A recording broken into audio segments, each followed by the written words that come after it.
ಸರ್ಕಾರದ ವಿರುದ್ಧ 40% commission bomb ಸಿಡಿದಿದ್ದು ಹೇಗೆ? ಗುತ್ತಿಗೆದಾರರ ಸಂಘ ಮಾಡಿರುವ ಸ್ಫೋಟಕ ಆರೋಪಗಳು ಏನೇನು? ಖುದ್ದು ಉಸ್ತುವಾರಿ ಸಚಿವರೇ ಕಮಿಷನ್ಗೆ ಕೈ ಚಾಚುತ್ತಿದ್ದಾರಾ? ಇದೆಲ್ಲವನ್ನ ನೋಡೋಣ ಕಮಿಷನ್ ಬಾಂಬ್ ನ್ಯೂಸ್ ಟಾಪ್ 9 ನಲ್ಲಿ. ರಾಜ್ಯ ಸರ್ಕಾರದ ವಿರುದ್ಧ 40% ಕಮಿಷನ್ ಸಮರ ಮತ್ತೆ ಸ್ಫೋಟಗೊಂಡಿದೆ. ಸರ್ಕಾರದ ವಿರುದ್ಧ ಹೋರಾಟ ಮತ್ತೆ ತಾರಕಕ್ಕೇರುತ್ತಾ ಅನ್ನೋ ಪ್ರಶ್ನೆ ಮೂಡಿದೆ. ಕಮಿಷನ್ ವಿಚಾರವಾಗಿ ಮತ್ತೊಂದು ಹಂತದ ಹೋರಾಟ ನಡೆಸ್ತಾರಾ? ಗುತ್ತಿಗೆದಾರರ ಸಂಘ ಮತ್ತೆ ಸಿಡಿದೇಳಲಿದೆಯಾ ಅನ್ನೋದು ಕುತೂಹಲ ಮೂಡಿಸಿದೆ. ಪ್ರಧಾನಿ ನರೇಂದ್ರ ಮೋದಿಯ ಅಂಗಳಕ್ಕೆ ಕಮಿಷನ್ ಆರೋಪ ತಲುಪುತ್ತಾ ಅನ್ನೋದು ಇದೀಗ ಎದ್ದಿರೋ ಪ್ರಶ್ನೆ. ಗುತ್ತಿಗೆದಾರರ ಸಂಘದವರು ಮತ್ತೆ ಸಿಡಿದೇಳು ಸುಳಿವನ್ನ ನೀಡಿದ್ದು ರಾಜ್ಯದಲ್ಲಿ ಕಮಿಷನ್ ವಿರುದ್ಧ ಸಂಗ್ರಾಮ ನಡೆಯೋದು ಫಿಕ್ಸ್ ಆಗಿದೆ.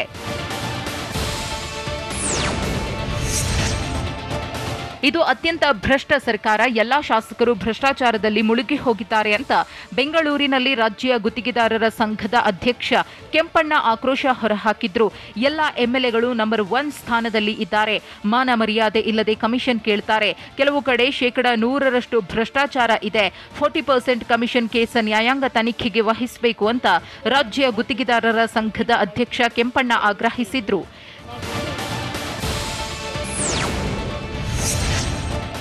ಸರ್ಕಾರದ ವಿರುದ್ಧ ಗುತ್ತಿಗೆದಾರರ ಸಂಘ 40% ಕಮಿಷನ್ ಬಾಂಬ್ ಸ್ಫೋಟಿಸಿದೆ.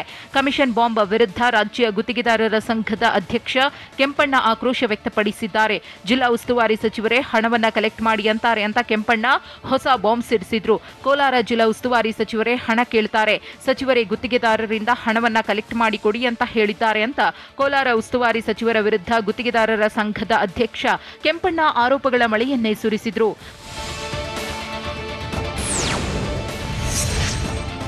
ಕೋಲಾರ ಜಿಲ್ಲಾ ಉಸ್ತುವಾರಿ ಸಚಿವರು ನಮಗೆಲ್ಲ ಬೆದರಿಕೆ ಹಾಕ್ತಿದ್ದಾರೆ, 3 ವರ್ಷಗಳ ಹಿಂದಿನ ಕಾಮಗಾರಿ ಪರಿಶೀಲಿಸುವುದಾಗಿ ಧಮಕಿ ಹಾಕ್ತಾರೆ ಅಂತ ರಾಜ್ಯ ಗುತ್ತಿಗೆದಾರರ ಸಂಘದ ಅಧ್ಯಕ್ಷ ಕೆಂಪಣ್ಣ ಆಕ್ರೋಶವನ್ನ ಹೊರಹಾಕಿದ್ರು.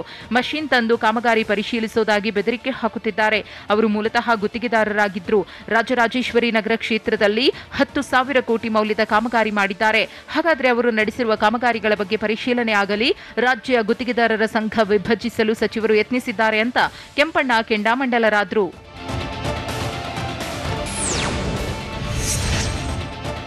15 ದಿನಗಳ ಒಳಗೆ ಪ್ರಧಾನಿ ನರೇಂದ್ರ ಮೋದಿಗೆ ಪತ್ರ ಬರೆಯುತ್ತೇವೆ ಅಂತ ಬೆಂಗಳೂರಿನಲ್ಲಿ ರಾಜ್ಯ ಗುತ್ತಿಗೆದಾರರ ಸಂಘದ ಅಧ್ಯಕ್ಷ ಕೆಂಪಣ್ಣ ಹೇಳಿದ್ರು. ಭ್ರಷ್ಟಾಚಾರ ತೊಲಗಿಸುವ ಬಗ್ಗೆ ಪ್ರಧಾನಿ ಮೋದಿ ಮಾತನಾಡ್ತಾರೆ. ಸ್ವಾತಂತ್ರ್ಯ ದಿನಾಚರಣೆಯ ಭಾಷಣದಲ್ಲಿ ಭ್ರಷ್ಟಾಚಾರದ ವಿರುದ್ಧ ಮೋದಿ ಗುಡುಗಿದ್ರು.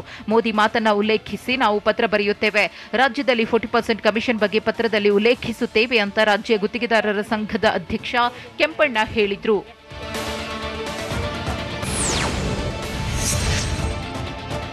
ನಮ್ಮ ಗುತ್ತಿಗೆದಾರರಿಗೆ ಜೀವ ಭಯ ಇದೆ ಅಂತ ರಾಜ್ಯ ಗುತ್ತಿಗೆದಾರರ ಸಂಘದ ಅಧ್ಯಕ್ಷ ಕೆಂಪಣ್ಣ ಆತಂಕವನ್ನ ಹೊರಹಾಕಿದ್ರು. ಪರೋಕ್ಷವಾಗಿ ಸಚಿವರು ಬೆದರಿಕೆಯನ್ನ ಹಾಕಿದ್ದಾರೆ ಅಂತ ಆರೋಪಿಸಿದ್ರು.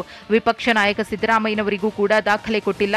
ದಾಖಲೆ ಯಾರಿಗೆ ಕೊಟ್ಟರೂ ಸಮಸ್ಯೆ ಆಗುತ್ತೆ, ಯಾರು ಕೊಟ್ಟರು ಅಂತ ಗೊತ್ತಾಗುತ್ತೆ, ಸಮಯ ಬಂದಾಗ ಇನ್ನಷ್ಟು ಮಾಹಿತಿಯನ್ನ ಕೊಡ್ತೀವಿ ಅಂತ ಗುತ್ತಿಗೆದಾರರ ಸಂಘದ ಅಧ್ಯಕ್ಷ ಕೆಂಪಣ್ಣ ಹೇಳಿದ್ರು.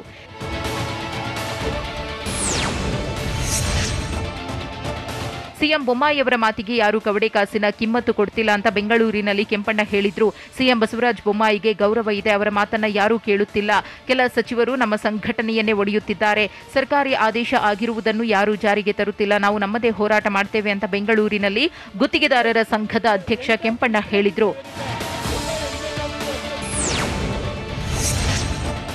40% ಕಮಿಷನ್ ವಿರುದ್ಧ ಕೆಂಪಣ್ಣ ಕೆಂಡಾಮಂಡಲರಾದ್ರು.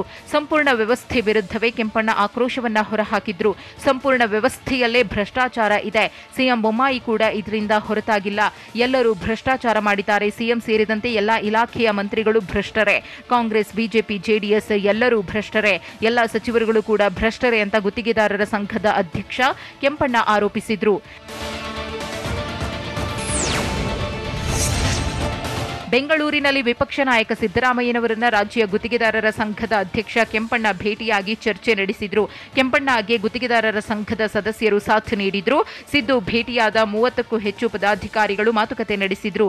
ಗುತ್ತಿಗೆದಾರರ ಸಂಘ ದಿಢೀರ್ ಭೇಟಿಯಾಗಿದ್ದು ಭಾರಿ ಮಹತ್ವ ಪಡೆದುಕೊಂಡಿದೆ. ಕಮಿಷನ್ ಬಾಂಬ್ ವಿರುದ್ಧ ಪ್ರಧಾನಿ ನರೇಂದ್ರ ಮೋದಿಯವರಿಗೆ ಪತ್ರ ಬರೆಯುವ ಬಗ್ಗೆಯೂ ವಿಪಕ್ಷ ನಾಯಕ ಸಿದ್ದರಾಮಯ್ಯನವರ ಜೊತೆ ಕೆಂಪಣ್ಣ ಅಂಡ್ ಟೀಮ್ ಚರ್ಚಿಸಿದೆ.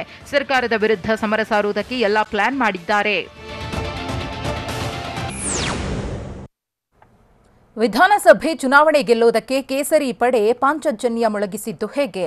ಕಾಂಗ್ರೆಸ್ ಪ್ಲಾನ್ ಉಲ್ಟಾ ಮಾಡೋಕೆ ಬಿಜೆಪಿ ಬ್ರಹ್ಮಾಸ್ತ್ರ ಯಾವುದು? ರಾಜಾಹುಲಿ ಹೆಣೆದಿರುವ ರಾಜಕೀಯ ತಂತ್ರ ಏನು? ಇದೆಲ್ಲವನ್ನ ನೋಡೋಣ ಕೇಸರಿ ರಣತಂತ್ರ ನ್ಯೂಸ್ ಟಾಪ್ 9ನಲ್ಲಿ. ರಾಜ್ಯ ರಾಜಕೀಯದಲ್ಲಿ ಕಾಂಗ್ರೆಸ್ ಮತ್ತು ಬಿಜೆಪಿ ನಡುವೆ ಸಂಗ್ರಾಮವೇ ನಡೀತಿದೆ. ಒಂದೆಡೆ ಕಾಂಗ್ರೆಸ್ ಪಾಂಚಜನ್ಯ ಪಾರ್ಟ್ 2 ಮಾಡಲು ಪ್ಲಾನ್ ಮಾಡ್ತಿದ್ರೆ, ರಾಜ್ಯ ಬಿಜೆಪಿ ಈಗಾಗಲೇ ಒಂದೊಂದಾಗಿ ಪ್ಲಾನ್ಗಳನ್ನ ಜಾರಿಗೆ ತರ್ತಿದೆ. ಈಗಾಗಲೇ ರಾಜ್ಯದಲ್ಲಿ ರಥಯಾತ್ರೆಯನ್ನ ಶುರು ಮಾಡಿ ಬಿಟ್ಟಿದೆ. ಬಿಎಸ್ವೈ ಭುಜಬಲದ ಮೇಲೆ ನಂಬಿಕೆ ಇಟ್ಟಿರುವ ಬಿಜೆಪಿ ಮೊದಲಿಗೆ ಅವರನ್ನ ಸಂಸದೀಯ ಮಂಡಳಿಯಲ್ಲಿ ಕೂರಿಸಿತ್ತು. ಈಗ ಬಿಜೆಪಿಯ ಚುನಾವಣಾ ಅಜೆಂಡಾ ಆಗಿರುವ ಸಾವರ್ಕರ್ ರಥಯಾತ್ರೆಗೆ ಯಡಿಯೂರಪ್ಪನವರ ಕೈಯಲ್ಲೇ ಚಾಲನೆ ಕೊಡಿಸಿದ್ದಾರೆ. ಈ ಮೂಲಕ ಕಾಂಗ್ರೆಸ್ ಮಾಡ್ತಾ ಇರುವ ಪ್ಲಾನ್ಗೆ ಮುನ್ನವೇ ಮಾಸ್ಟರ್ ಪ್ಲಾನ್ ರೂಪಿಸಿದೆ.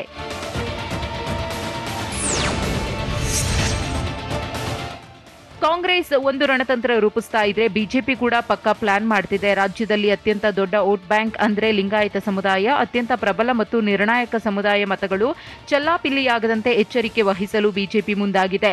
ಹೀಗಾಗಿ ಲಿಂಗಾಯತ ನಾಯಕ ಯಡಿಯೂರಪ್ಪ ಸಮುದಾಯ ಬಿಜೆಪಿ ಮತ ಹೊರಗೆ ಹೋಗಬಾರದು ಅಂತ ಪಣತೊಟ್ಟಿದ್ದಾರೆ.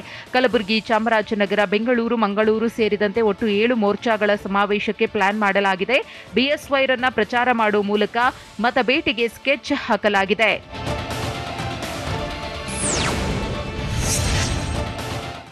ಜನರ ಮನಗೆಲ್ಲೋ ನಿಟ್ಟಿನಲ್ಲಿ ಸಿಎಂ ಬಸವರಾಜ ಬೊಮ್ಮಾಯಿ ಮುಂದಿನ ದಿನಗಳಲ್ಲಿ 50 ಕ್ಷೇತ್ರಗಳಲ್ಲಿ ಪ್ರಚಾರವನ್ನ ನಡೆಸಲು ತೀರ್ಮಾನಿಸಿದ್ದಾರೆ. ಕಡಿಮೆ ಅಂತರದಲ್ಲಿ ಗೆದ್ದಿರೋ ಕ್ಷೇತ್ರಗಳಿಗೆ ವಿಸಿಟ್ ಮಾಡಲಿದ್ದಾರೆ. ಅದರಂತೆ ಒಂದು ಜಿಲ್ಲೆಯಲ್ಲಿ ಕಡಿಮೆ ಅಂತರದಲ್ಲಿ ಗೆದ್ದಿರೋ ಒಂದು ಕ್ಷೇತ್ರಕ್ಕೆ ಭೇಟಿ ಕೊಡಲಿದ್ದಾರೆ. ಕಡಿಮೆ ಅಂತರದಲ್ಲಿ ಸೋತಿರೋ ಕ್ಷೇತ್ರದಲ್ಲೂ ರೌಂಡ್ಸ್ ಹೊಡೆಯಲಿದ್ದಾರೆ. ಈ ಎಲ್ಲ ಕ್ಷೇತ್ರಗಳನ್ನ ಪಟ್ಟಿ ಮಾಡಿ ಒಟ್ಟು 50 ವಿಧಾನಸಭಾ ಕ್ಷೇತ್ರಗಳಲ್ಲಿ ಸಿಎಂ ಪ್ರವಾಸ ಮಾಡಲಿದ್ದಾರೆ. 2 ದಿನಗಳಲ್ಲಿ 2 ಜಿಲ್ಲೆಯಲ್ಲಿ ಒಟ್ಟು 4 ವಿಧಾನಸಭಾ ಕ್ಷೇತ್ರಗಳಲ್ಲಿ ರೌಂಡ್ಸ್ ಹೊಡೆಯಲಿದ್ದಾರೆ. ಈ ವೇಳೆ ಗೆಲ್ಲೋಕೆ ಏನ್ ಮಾಡಬೇಕು ಅನ್ನೋ ಪ್ಲಾನ್ ಸಿದ್ಧಪಡಿಸಲಿದ್ದಾರೆ.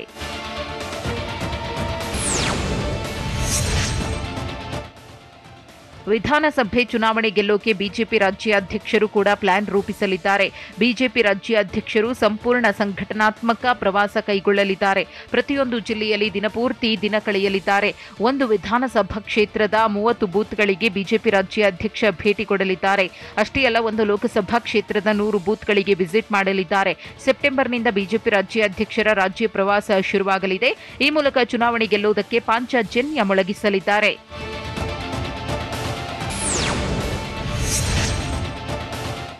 ವಿಧಾನಸಭೆ ಚುನಾವಣೆಯಲ್ಲಿ ಮತ್ತೆ ಗೆದ್ದು ಗದ್ದುಗೆ ಹಿಡಿಯೋಕೆ ಬಿಜೆಪಿ ಮಾಸ್ಟರ್ ಪ್ಲಾನ್ ರೂಪಿಸ್ತಾ ಇದೆ. ರಾಜ್ಯ ರಾಜಕೀಯದಲ್ಲಿ ಬಿಎಸ್ವೈ ಪಾತ್ರದ ಗೊಂದಲ ಉಂಟಾದಂತೆ ಕಾಣುತ್ತಿದೆ. ಬಿಎಸ್ವೈಗಾಗಿಯೇ ಸಿದ್ಧವಾಯ್ತಾ ಪ್ರತ್ಯೇಕ ಪ್ಲಾನ್ ಅನ್ನೋ ಪ್ರಶ್ನೆ ಮೂಡಿದೆ. ಬಿಜೆಪಿ ವರಿಷ್ಠ ಮಂಡಳಿಯಲ್ಲಿ ಬಿಎಸ್ ಯಡಿಯೂರಪ್ಪನವರಿಗೆ ಸ್ಥಾನವನ್ನ ನೀಡಲಾಗಿದೆ. ರಾಜ್ಯ ಪ್ರವಾಸಕ್ಕೆ ಯಡಿಯೂರಪ್ಪನವರನ್ನ ಬಳಸಿಕೊಳ್ಳುವುದೇ ಟಾಸ್ಕ್ ಆಗಿದೆ. ರಾಜ್ಯ ಮಟ್ಟದ ಸಮಾವೇಶಕ್ಕೆ ಮಾತ್ರ ಬಿಎಸ್ವೈ ಸಾಕ್ಷಿಯಾಗ್ತಾರಾ ಅನ್ನೋ ಪ್ರಶ್ನೆ ಎದ್ದಿದೆ. ಇಲ್ಲ ಬೂತ್ ಮಟ್ಟದ ಸಭೆಗಳಿಗೆ ಬಿಎಸ್ವೈ ಬರುವುದು ಅನುಮಾನವ ಅನ್ನೋದು ಗೊಂದಲದ ಗೂಡಾಗಿದೆ.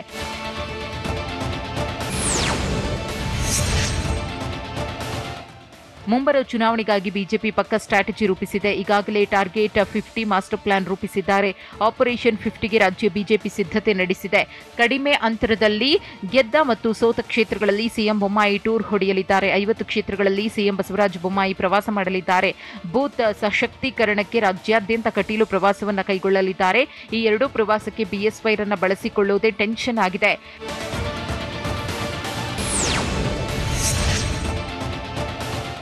ಕರಾವಳಿ ಭಾಗದಲ್ಲಿ ಬಿಜೆಪಿ ರಾಜ್ಯಾಧ್ಯಕ್ಷ ನಳಿನ್ ಕುಮಾರ್ ಕಟೀಲ್ ವಿರುದ್ಧ ಕ್ಯಾಂಪೇನ್ ಜೋರಾಗಿದೆ. ಪ್ರಧಾನಿ ಮಂಗಳೂರು ಭೇಟಿ ವೇಳೆಯಲ್ಲೇ ಹೊಸದಾದ ಕಿಚ್ಚು ಹೊತ್ತಿಕೊಂಡಿದೆ. ಬಿಜೆಪಿ ರಾಜ್ಯಾಧ್ಯಕ್ಷ ಸ್ಥಾನ ಬದಲಿಸುವಂತೆ ಅಭಿಯಾನ ಶುರುವಾಗಿದೆ. ದಕ್ಷಿಣ ಕನ್ನಡದ ಸಂಸದ ಸ್ಥಾನ ಬದಲಿಸುವಂತೆಯೂ ಕ್ಯಾಂಪೇನ್ ಸ್ಫೋಟಗೊಂಡಿದೆ. ಸೋಷಿಯಲ್ ಮೀಡಿಯಾದಲ್ಲಿ ರಾಜ್ಯಾಧ್ಯಕ್ಷ ಕಟೀಲು ವಿರುದ್ಧ ವಾರ್ ಜೋರಾಗಿದ್ದು, ಅಭಿವೃದ್ಧಿ ದೃಷ್ಟಿಕೋನವನ್ನು ಹೊಂದಿರುವ ನಾಯಕನ ಅಗತ್ಯವಿದೆ ಎಂದು ಸೋಷಿಯಲ್ ಮೀಡಿಯಾದಲ್ಲಿ ಪರ ವಿರೋಧ ವಾರ್ ನಡೀತಿದೆ. ಸತ್ಯಜಿತ್ ಸುರತ್ಕಲ್ ಸಂಸದ ಆಗಬೇಕೆಂಬ ಚರ್ಚೆಯೂ ನಡೆಯುತ್ತಿದೆ.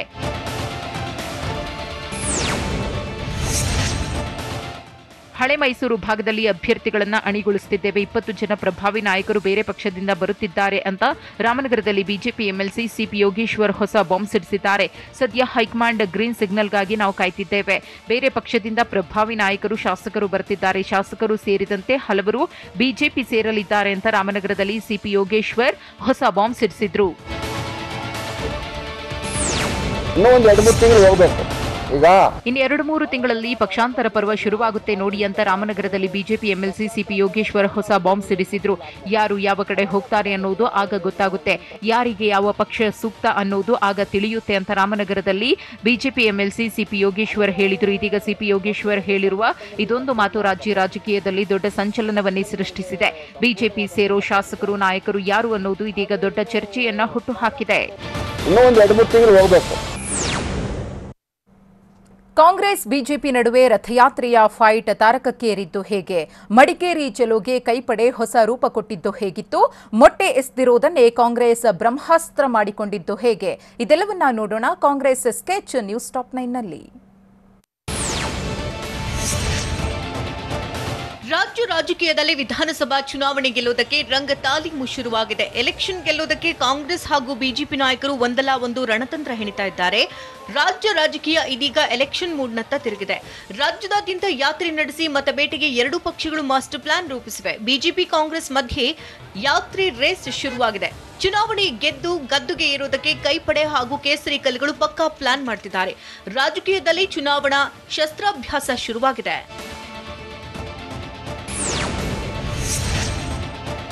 ವಿಧಾನಸಭಾ ಚುನಾವಣೆಗೆ ಹಲವು ತಿಂಗಳು ಬಾಕಿ ಇರುವಾಗಲೇ ಕಾಂಗ್ರೆಸ್ ಹಾಗೂ ಬಿಜೆಪಿ ಒಳಗೊಳಗೆ ನಾನಾ ತಂತ್ರಗಳನ್ನು ಮಾಡ್ತಿದ್ದಾರೆ. ಕಾಂಗ್ರೆಸ್ ವರ್ಸಸ್ ಬಿಜೆಪಿ ನಡುವೆ ಯಾತ್ರೆ ಫೈಟ್ ಜೋರಾಗಿದೆ. ಬಿಎಸ್ವೈ ರಥಯಾತ್ರೆ ವರ್ಸಸ್ ಸಿದ್ದರಾಮಯ್ಯ ರಥಯಾತ್ರೆಯನ್ನು ಹಾಗಾಗಿದೆ. ಬಿಜೆಪಿ ಮತ್ತು ಕಾಂಗ್ರೆಸ್ ಚುನಾವಣೆ ಗೆಲ್ಲೋದಕ್ಕೆ ರಣಕಹಳೆ ಊದಿದ್ದಾರೆ. ಜನರ ವಿಶ್ವಾಸ ಗಳಿಸಲು ರಾಷ್ಟ್ರೀಯ ಪಕ್ಷಗಳು ರಣತಂತ್ರ ಹೆಣೆದಿದ್ದು ಈಗಿನಿಂದಲೇ ರಂಗ ತಾಲೀಮನ್ನು ನಡೆಸುತ್ತಿದ್ದಾರೆ.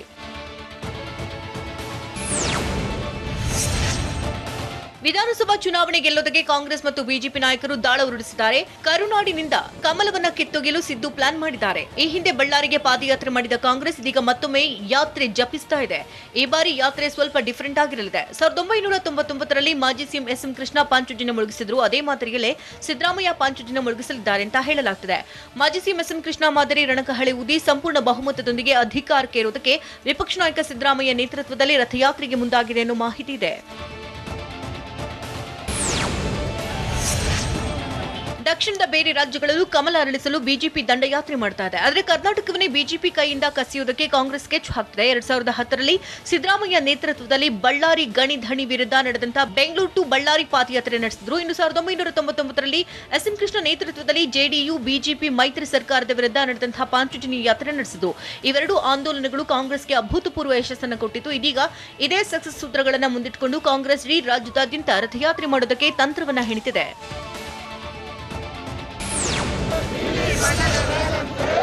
ಬಿಜೆಪಿ ವಿರುದ್ಧ ಸಮರ ಸಾರಿರುವಂತಹ ಕಾಂಗ್ರೆಸ್ ಕಲಿಗಳು ರಥಯಾತ್ರೆ ರಣತಂತ್ರ ರೂಪಿಸಿದ್ದಾರೆ. ಈ ಐಡಿಯಾ ಸಕ್ಸಸ್ ಮಾಡಬೇಕೆಂದು ಈಗಿನಿಂದಲೇ ಹೋಂವರ್ಕ್ ಮಾಡ್ತಾ ಇದೆ.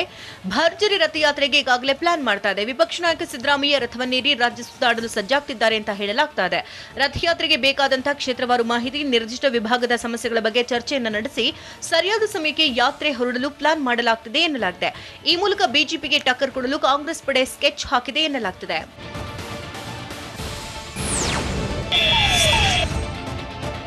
ಮೊಟ್ಟೆ ಎಸೆದಿರುವುದನ್ನ ಅಸ್ತ್ರವಾಗಿಸಿಕೊಳ್ಳುವುದಕ್ಕೆ ಕಾಂಗ್ರೆಸ್ ಪ್ಲಾನ್ ಮಾಡಿದೆ. ಕೊಡಗಿನಲ್ಲಿ ರಣಕಹಳಿಯನ್ನ ಮೊಳಗಿಸಲು ಕಾಂಗ್ರೆಸ್ ಸಜ್ಜಾಗಿದೆ.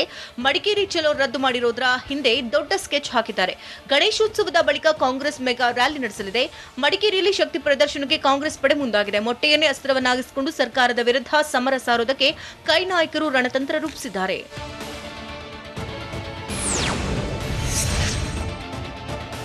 ರಾಜ್ಯ ಸರ್ಕಾರದ ವಿರುದ್ಧ ಸಮರ ಸಾರುವುದಕ್ಕೆ ಕಾಂಗ್ರೆಸ್ ಸ್ಟ್ರಾಟಜಿ ಮಾಡಿದೆ. ಮಡಿಕೇರಿಯಲ್ಲಿ ಪ್ರತಿಭಟನೆಗೆ ಅನುಮತಿ ನೀಡದೇ ಇರುವುದರಿಂದ ಕಾಂಗ್ರೆಸ್ ಹೊಸದೊಂದು ಪ್ಲಾನ್ ಮಾಡಿದೆ. ಕೆಪಿಸಿಸಿ ವತಿಯಿಂದ ಅಧಿಕೃತ ಸಾರ್ವಜನಿಕ ಸಭೆ ನಡೆಯಲಿದೆ. ಈ ಮೂಲಕ ಕಾಂಗ್ರೆಸ್ ಮಡಿಕೇರಿ ಚಲೋಗೆ ಹೊಸ ರೂಪವನ್ನು ನೀಡಿದ್ದಾರೆ.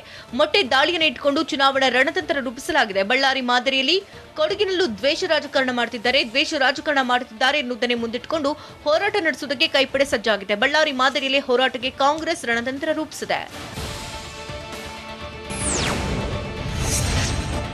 ಕಾಂಗ್ರೆಸ್ ಸಾರ್ವಜನಿಕ ಸಭೆಯ ಉದ್ದೇಶದ ಹಿಂದೆ ನಾನಾ ಲೆಕ್ಕಾಚಾರ ಹಾಕೊಂಡಿದೆ. 144 ಸೆಕ್ಷನ್ ವಿಧಿಸಿ ಪ್ರತಿಭಟನೆಗೆ ಅವಕಾಶ ನೀಡುವುದಿಲ್ಲ. ಹೊರಗಡೆಯಿಂದ ಜನರನ್ನ ಸೇರಿಸಲು ಕಷ್ಟವಾಗುತ್ತೆ. ಈ ಎಲ್ಲಾ ಲೆಕ್ಕಾಚಾರವನ್ನು ಹಾಕಿಕೊಳ್ಳಲಾಗಿದೆ. ಸೆಕ್ಷನ್ 144 ಜಾರಿ ಮಾಡಿದರೆ ಜನರನ್ನ ಸೇರಿಸಲು ಸಾಧ್ಯವಾಗುವುದಿಲ್ಲ. ಸಾರ್ವಜನಿಕ ಸಭೆಗೆ ಅನುಮತಿ ಕೊಡಬೇಕಾಗುತ್ತೆ ಎನ್ನುವುದು ಕೈಪಡೆ ಪ್ಲಾನ್ ಆಗಿದೆ.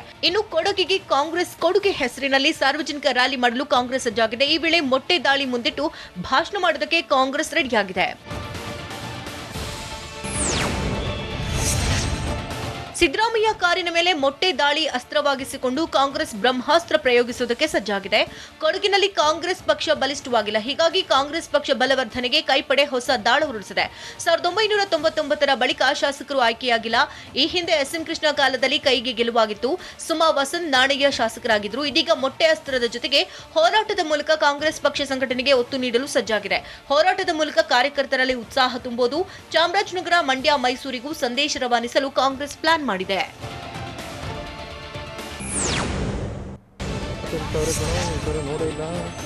ಮಂಡ್ಯ ಜಿಲ್ಲೆಯಲ್ಲಿ ಅಪರಾಧ ಪ್ರಕರಣ ದಿನೇ ದಿನೇ ಹೆಚ್ಚಾಗುತ್ತಿದೆ. ಅಪರಾಧ ಕೇಸ್ಗೆ ಬ್ರೇಕ್ ಹಾಕೋದಕ್ಕೆ ಖಾಕಿ ಪಡೆ ಅಲರ್ಟ್ ಆಗಿದೆ. ಅಪರಾಧ ಚಟುವಟಿಕೆಗಳಿಗೆ ಕಡಿವಾಣ ಹಾಕೋದಕ್ಕೆ ಪೊಲೀಸರು ಕಟ್ಟೆಚ್ಚರವನ್ನು ವಹಿಸಿದ್ದಾರೆ. ಮಂಡ್ಯದ ಗುತ್ತಲು ಬಡಾವಣೆಯಲ್ಲಿ ಪೊಲೀಸರು ಏಕಾಏಕಿ ರೇಡ್ ಮಾಡಿದ್ದಾರೆ. ಒಟ್ಟು 100ಕ್ಕೂ ಹೆಚ್ಚು ಪೊಲೀಸರು ಏಕಕಾಲಕ್ಕೆ ದಾಳಿ ನಡೆಸಿದ್ದಾರೆ. 80ಕ್ಕೂ ಹೆಚ್ಚು ಯುವಕರನ್ನು ವಶಕ್ಕೆ ಪಡೆದಿದ್ದಾರೆ. ಈ ಮೂಲಕ ಅಪರಾಧ ಕೃತ್ಯ ಎಸಗುವವರ ವಿರುದ್ಧ ಮಂಡ್ಯ ಪೊಲೀಸರು ಸಮರ ಸಾರಿದ್ದಾರೆ.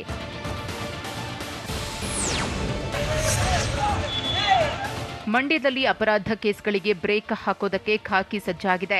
ಮಂಡ್ಯದ ಗುತ್ತಲು ಬಡಾವಣೆಯಲ್ಲಿ 100ಕ್ಕೂ ಹೆಚ್ಚು ಪೊಲೀಸರು ಫೀಲ್ಡ್ಗಿಳಿದಿದ್ರು. ಅಪರಾಧ ಹಿನ್ನೆಲೆಯುಳ್ಳ ವ್ಯಕ್ತಿಗಳು ಪುಂಡಪೋಖರಿಗಳನ್ನು ಖಾಕಿ ಪಡೆ ವಶಕ್ಕೆ ಪಡೆದು ಚಳಿಬಿಡಿಸಿದೆ. ಪುಂಡಾಟ ನಡೆಸುವವರು, ಅನಗತ್ಯ ಗುಂಪು ಸೇರುವವರು ಮತ್ತು ಸಂಶಯಾಸ್ಪದ ಯುವಕರನ್ನು ವಶಕ್ಕೆ ಪಡೆದು ಎಚ್ಚರಿಕೆ ನೀಡಿದ್ರು. ಅಪರಾಧ ತಡೆ ಮಾಸಾಚರಣೆ ಹಿನ್ನೆಲೆಯಲ್ಲಿ ಖಾಕಿ ಪಡೆ ಅಲರ್ಟ್ ಆಗಿದೆ.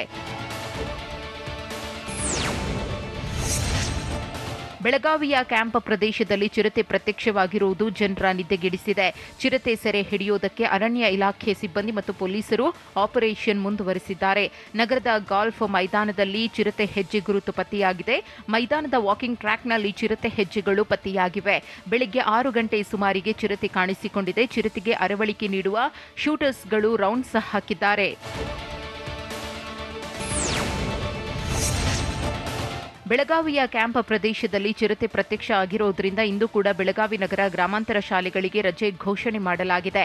ಬೆಳಗಾವಿಯ 22 ಸರ್ಕಾರಿ ಖಾಸಗಿ ಶಾಲೆಗಳಿಗೆ ರಜೆ ಘೋಷಿಸಲಾಗಿದೆ. ಚಿರತೆ ಇನ್ನೂ ಪತ್ತೆಯಾಗದ ಹಿನ್ನೆಲೆಯಲ್ಲಿ ಆನ್ಲೈನ್ನಲ್ಲಿ ತರಗತಿ ನಡೆಸುವಂತೆ ಜಿಲ್ಲಾಧಿಕಾರಿ ಸೂಚಿಸಿದ್ದಾರೆ.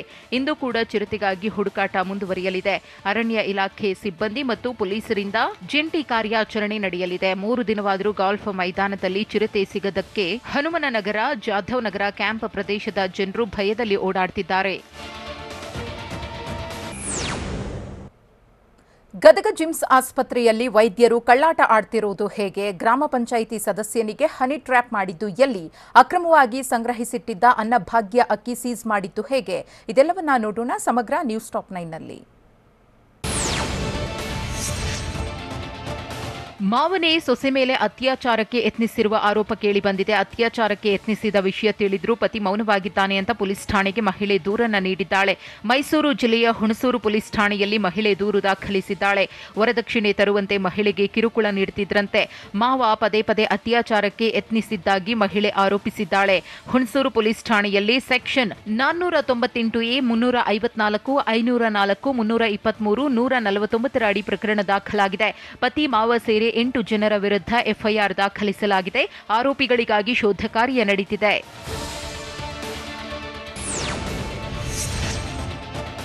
ಗದಗ ಜಿಮ್ಸ್ ಆಸ್ಪತ್ರೆಯ ಕರ್ಮಕಾಂಡ ಮತ್ತೆ ಬಯಲಾಗಿದೆ. ಗದಗ ಜಿಮ್ಸ್ನಲ್ಲಿ ಬ್ಲಡ್ ಟೆಸ್ಟ್ಗಾಗಿ ರೋಗಿಗಳು ಪರದಾಡುತ್ತಿದ್ದಾರೆ. ಕೆಲ ಬ್ಲಡ್ ಟೆಸ್ಟ್ ಇಲ್ಲ ಅಂತ ವೈದ್ಯರು ಹೊರಗೆ ಬರೆದು ಕೊಡುತ್ತಿದ್ದಾರಂತೆ. ಎಬಿಜಿ ರಕ್ತ ಪರೀಕ್ಷೆಗೆ ಬಡ ರೋಗಿಗಳು ಪರದಾಡುವಂತಾಗಿದೆ. ಖಾಸಗಿ ಆಸ್ಪತ್ರೆಯಲ್ಲಿ ಎಬಿಜಿ ಪರೀಕ್ಷೆಗೆ 2,500 ರೂಪಾಯಿ ನೀಡಬೇಕು. ಇಷ್ಟೊಂದು ಹಣ ನೀಡಲಾಗದೆ ರೋಗಿಗಳು ಪರದಾಡುತ್ತಿದ್ದಾರೆ. ಗದಗ ಜಿಮ್ಸ್ ಆಸ್ಪತ್ರೆಯಲ್ಲಿ ರೋಗಿಗಳ ಗೋಳನ್ನ ಕೇಳೋರೆ ಇಲ್ಲದಂತಾಗಿದೆ. ಜಿಮ್ಸ್ ಆಸ್ಪತ್ರೆಯಲ್ಲಿ ಎಲ್ಲಾ ಸೌಲಭ್ಯ ಇದ್ರೂ ಖಾಸಗಿ ಆಸ್ಪತ್ರೆಗೆ ವೈದ್ಯರು ಬರೀತಿದ್ದಾರೆ. ಆಸ್ಪತ್ರೆಯ ವಿರುದ್ಧ ಜನ ಹಿಡಿ ಶಾಪ ಹಾಕ್ತಿದ್ದಾರೆ.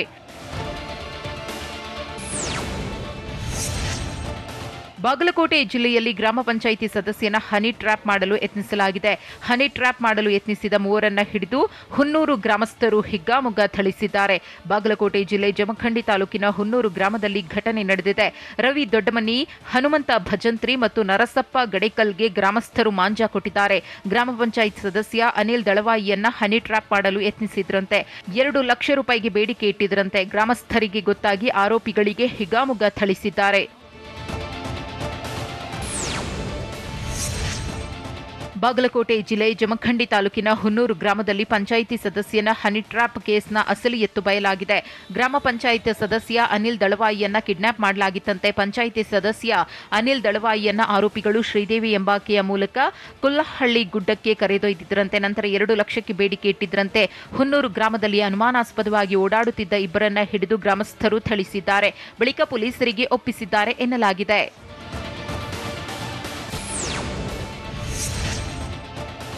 ಹೋಟೆಲ್ನಲ್ಲಿದ್ದ ಸಿಲಿಂಡರ್ ಲೀಕ್ ಆಗಿ ಟೀ ಪಾಯಿಂಟ್ ಹೊತ್ತಿ ಉರಿದಿದೆ. ಕೊಪ್ಪಳ ನಗರದ ಗಡಿಯಾರ ಕಂಬ ಬಳಿ ಘಟನೆ ನಡೆದಿದೆ. ಬೆಂಕಿಯ ಕೆನ್ನಾಲಿಗೆಗೆ ಹೋಟೆಲ್ ಮತ್ತು ಟೀ ಪಾಯಿಂಟ್ ಸುಟ್ಟು ಕರಕಲಾಗಿದೆ. ಹೋಟೆಲ್ ಮುಂಭಾಗವಿದ್ದ ಬೈಕ್ ಕೂಡ ಸುಟ್ಟು ಭಸ್ಮವಾಗಿದೆ. ರಾತ್ರಿ ಹೋಟೆಲ್ನಲ್ಲಿದ್ದ ಸಿಲಿಂಡರ್ ಸರಿಯಾಗಿ ಆಫ್ ಮಾಡದೇ ಇದ್ದಿದ್ದರಿಂದ ಅನಾಹುತ ಸಂಭವಿಸಿದೆ. ಹೋಟೆಲ್ನಲ್ಲಿದ್ದ ವಸ್ತುಗಳು ಸಂಪೂರ್ಣ ಸುಟ್ಟು ಭಸ್ಮವಾಗಿವೆ.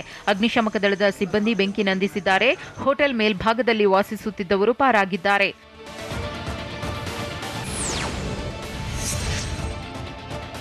ತುಮಕೂರು ಜಿಲ್ಲೆಯಲ್ಲಿ ವಿದ್ಯಾರ್ಥಿಗಳ ಗೋಳು ಕೇಳೋರೆ ಇಲ್ಲದಂತಾಗಿದೆ. ಹಳ್ಳ ದಾಟಲು ವಿದ್ಯಾರ್ಥಿಗಳು ನಿತ್ಯ ಹರಸಾಹಸ ಪಡುವಂತಾಗಿದೆ. ಮಧುಗಿರಿ ತಾಲೂಕಿನ ಕಾಳಿನಹಳ್ಳಿ ವೀರಾಪುರ ಗ್ರಾಮದ ಮಧ್ಯೆ ಹಳ್ಳ ಇದೆ.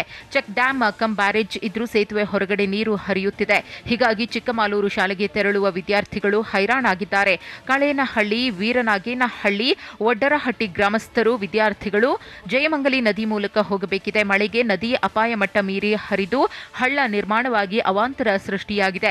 ಅಧಿಕಾರಿಗಳಿಗೆ ಮನವಿ ಮಾಡಿದರೂ ಪ್ರಯೋಜನ ಇಲ್ಲವೆಂದು ಜನ ಆರೋಪ ಮಾಡುತ್ತಿದ್ದಾರೆ.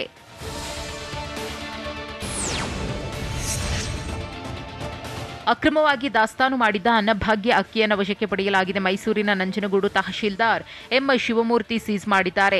ಚಾಮಲಾಪುರ ಹುಂಡಿ ಬಡಾವಣೆಯಲ್ಲಿ 80 ಕ್ವಿಂಟಾಲ್ ಅಕ್ಕಿ, 65 ಕ್ವಿಂಟಾಲ್ ರಾಗಿಯನ್ನ ದಾಸ್ತಾನು ಮಾಡಲಾಗಿತ್ತು.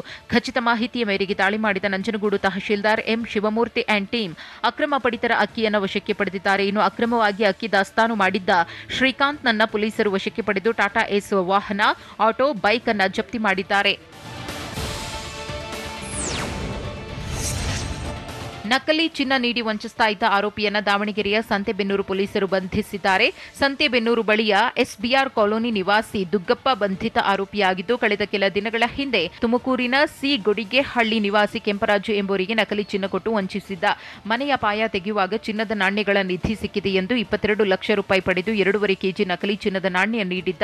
ಆದರೆ ಮನೆಗೆ ಹೋಗಿ ಪರಿಶೀಲನೆ ನಡೆಸಿದಾಗ ಅದು ನಕಲಿ ಎಂದು ಗೊತ್ತಾಗಿದೆ. ಕೂಡಲೇ ಕೆಂಪರಾಜು ದೂರು ನೀಡಿದ್ದಾರೆ. ಬಳಿಕ ಅಲರ್ಟ್ ಆದ ಪೊಲೀಸರು ನಕಲಿ ಚಿನ್ನ ನೀಡಿದ್ದವನ ಕೈಗೆ ಕೋಳ ತೊಡಿಸಿದ್ದಾರೆ. ಚಾಮರಾಜನಗರ ಜಿಲ್ಲೆ ಹನೂರು ತಾಲೂಕಿನ ಮಹದೇಶ್ವರನ ಹುಂಡಿಯಲ್ಲಿ ಈ ಬಾರಿ ದಾಖಲೆಯ ಹಣ ಸಂಗ್ರಹವಾಗಿದೆ. ಕಳೆದ 40 ದಿನಗಳ ಅವಧಿಯಲ್ಲಿ 2,16,00,000 ರೂಪಾಯಿ ಹಣ ಸಂಗ್ರಹವಾಗಿದೆ. ಭಕ್ತರು ನಗದು ಜೊತೆಗೆ 50 ಗ್ರಾಂ ಚಿನ್ನ, 2.342 ಕೆಜಿ ಬೆಳ್ಳಿ ಸಮರ್ಪಣೆ ಮಾಡಿದ್ದಾರೆ. ನಾಣ್ಯಗಳ ರೂಪದಲ್ಲೇ ಸರಿಸುಮಾರು 10 ಲಕ್ಷ ರೂಪಾಯಿಗೂ ಅಧಿಕ ಹಣ ಸಂಗ್ರಹವಾಗಿದೆ. ಕೊಹ್ಲಿ ಪರ ರವಿಶಾಸ್ತ್ರಿ ಬ್ಯಾಟಿಂಗ್ ಮಾಡಿದ್ದು ಹೇಗಿತ್ತು? ಅಪ್ಪು ನಟನೆಯ ಲಕ್ಕಿ ಮ್ಯಾನ್ ಚಿತ್ರ ರಿಲೀಸ್ಗೆ ಹೇಗಿದೆ ತಯಾರಿ? ಲೈಗರ್ ಸಿನಿಮಾ ನೋಡೋದಕ್ಕೆ ಫ್ಯಾನ್ಸ್ ಕಾತುರ. ಇದೆಲ್ಲವನ್ನ ನೋಡೋಣ ಎಂಟರ್ಟೈನ್ಮೆಂಟ್ ನ್ಯೂಸ್ ಟಾಪ್ 9ನಲ್ಲಿ.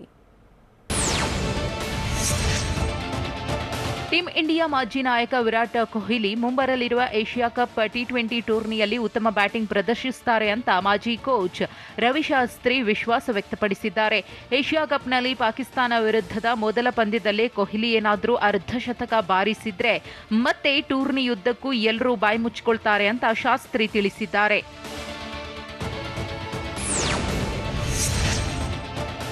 ಭಾರತದ ಬ್ಯಾಟ್ಸ್ಮನ್ ಕೆಎಲ್ ರಾಹುಲ್ ಮುಂಬರುವ ಟಿ20 ವಿಶ್ವಕಪ್ನಲ್ಲಿ ಸ್ಫೋಟಕ ಬ್ಯಾಟಿಂಗ್ ನಡೆಸಿದರೆ ಅದರಲ್ಲಿ ಅಚ್ಚರಿ ಏನಿಲ್ಲ ಅಂತ ಆಸ್ಟ್ರೇಲಿಯಾದ ದಿಗ್ಗಜ ಶೇನ್ ವಾಟ್ಸನ್ ಹೇಳಿದ್ದಾರೆ.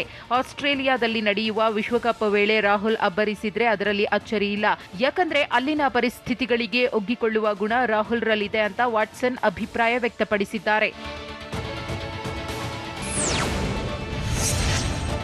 ವಿರಾಟ್ ಕೊಹ್ಲಿ ಬ್ಯಾಟಿಂಗ್ ವೈಫಲ್ಯದಿಂದ ಬಳಲ್ತಾ ಇರೋದಕ್ಕೆ ಜಿಂಬಾಬ್ವೆ ಮಾಜಿ ಆಲ್ರೌಂಡರ್ ಡಿರ್ಕ್ ವಿಲ್ಜೋಯನ್ ಪ್ರತಿಕ್ರಿಯಿಸಿದ್ದಾರೆ. ಕೊಹ್ಲಿ ತುಂಬಾ ದಣಿದಿದ್ದಾರೆ, ಅವರ ಸಮಯವೂ ಮೀರುತ್ತಿದೆ. ಕೊಹ್ಲಿ ಬಗ್ಗೆ ಅಭಿಮಾನಿಗಳು ಬಹಳ ನಿರೀಕ್ಷೆ ಇಟ್ಟುಕೊಂಡಿದ್ದಾರೆ. ಹೀಗಾಗಿ ಕೊಹ್ಲಿ ಎಲ್ಲರಿಗಿಂತ ಹೆಚ್ಚಿನ ಒತ್ತಡ ಅನುಭವಿಸುತ್ತಿದ್ದಾರೆ ಅಂತ ತಿಳಿಸಿದ್ದಾರೆ.